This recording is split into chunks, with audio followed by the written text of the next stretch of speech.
Hi, my name is Brenda, and I want to tell you what it's like to break your wrist at the age of 55. I want to share my experience so you can hopefully avoid the same problem. When I was 7 years old, I broke my wrist, and it was no big deal.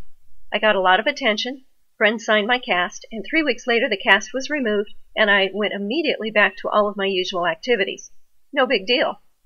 Fast forward about 50 years. I was out running, as I've done for about 30 years, and this time when I tripped and fell over a raised part of the sidewalk, it was an entirely different story. My break was not just a simple broken bone. The radius in my left wrist was broken in 5 places, and it required surgery, including a titanium plate and 5 screws to put it back together. But still I thought that it was no big deal, and that I would get my cast off in 6 weeks and just resume my life again. After my cast was removed, though, I had a rocky and steep uphill climb to recovery.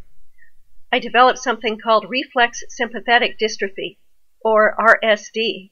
This is when your nerves go crazy, and it caused me to have excessive and extended swelling in my wrist, hand, and fingers, along with increased heat in those areas.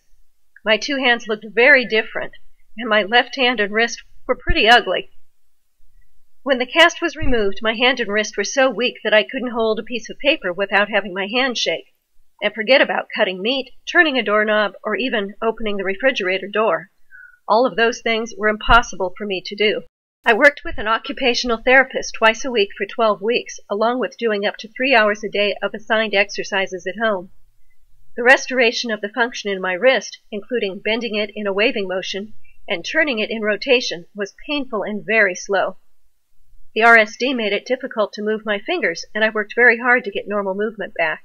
Typing was impossible for a long time.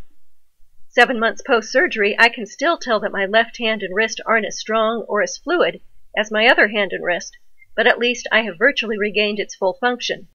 As a result of breaking my wrist, I found out that I have osteoporosis. I didn't think I was at risk because I've always been active and healthy, and I was a runner. I thought that all of the running was supposed to have strengthened my bones, so that I would avoid the osteoporosis that both my mom and grandma have both suffered with. But apparently not. I have a 21-year-old daughter. We've been talking about how she is at risk for osteoporosis because of her great-grandma, her grandma, and now me. She's more aware and working on decreasing her risk by trying to get adequate calcium, vitamin D, and exercising. Talk with your family members. Do you have osteoporosis? If you don't ask yourself this question, you may not find out until you break a bone.